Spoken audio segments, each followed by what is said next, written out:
While she could be an identical twin to her famous big sister, Susie McEntire is her own person with lots going on. Most recently, she's sharing her thoughts on a new devotional, Jesus Listens. Joining us this morning is Susie McEntire. Welcome. Great to see you. Thanks for sharing with us this morning. Good morning. It's great to be here. I have to ask, because I'm sure you get this all the time.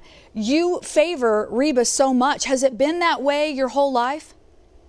Oh, no, not particularly. It's, she's a natural redhead. I'm not. I didn't have freckles. And there's four of us kids. Everybody had freckles and red hair except me. So I always told them I look like my daddy. I love that. Well, you're beautiful. Your daddy must have been gorgeous, right? So let's talk a little bit about what all you've been doing on. You have a lot of projects going on, but the one we've invited you to be on today is about being the spokesperson for Jesus Listens. Yes. You know, this is such a beautiful book. Tell us a little bit about how you got involved.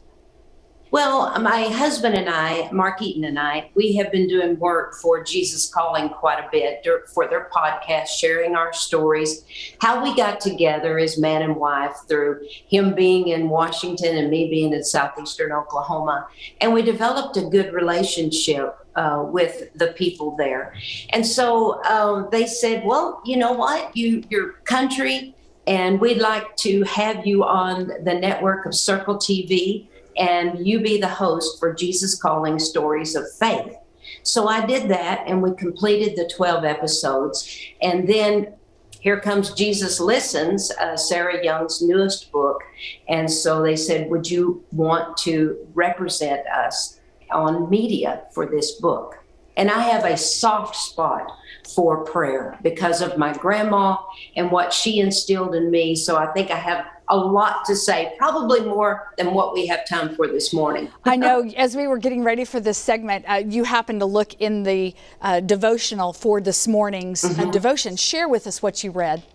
Oh my goodness, Leanne, it's wonderful. It's in the first person, and it's us praying to God, and it says, my loving Lord, I ask you to increase my thankfulness. And my gosh, that speaks to me so much right here before Thanksgiving. It says, I've learned that being thankful not only brightens my day, but opens my heart more fully to you. And as we encounter the circumstances of this season, and we are going to encounter them, we need to keep a thankful heart on the inside so that we can show love towards others as we encounter them this season. You know, all of Sarah Young's books, I have them actually here in the studio because I have loved them. I start the new year with the one, and I read each of the daily devotionals. And it's interesting because I'm out, I need a new one. So this could be a great gift for the holidays. It can be something you give yourself personally. How do you start your day? I mean, and how do you kind of keep that prayerful in mind throughout the day and being thankful? Because as we know, and as we've seen, there are so many things in this environment in our world that come at us at such fever pace that really can turn our attention. When I get off my attention to the Lord, all I have to do is look outside and be reminded of his faithfulness. The leaves are falling, things are changing, the days are shorter. It reminds me to thank him for the seasons, to thank him for his presence in my life, to thank him that we are still turning and the world is turning, earth is turning, and he's got it all in his hands.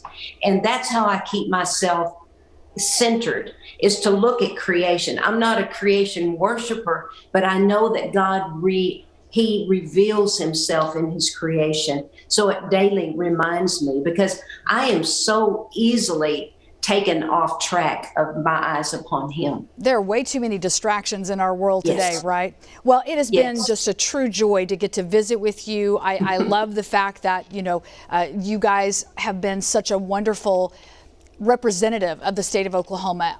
No matter where you go, you always kind of bring that attention to Southeast Oklahoma, and we love that. And so thank you for sharing. I wish you and your family the greatest of Thanksgivings. Yours too. Thank you, Leanne. God bless everybody, and happy Thanksgiving.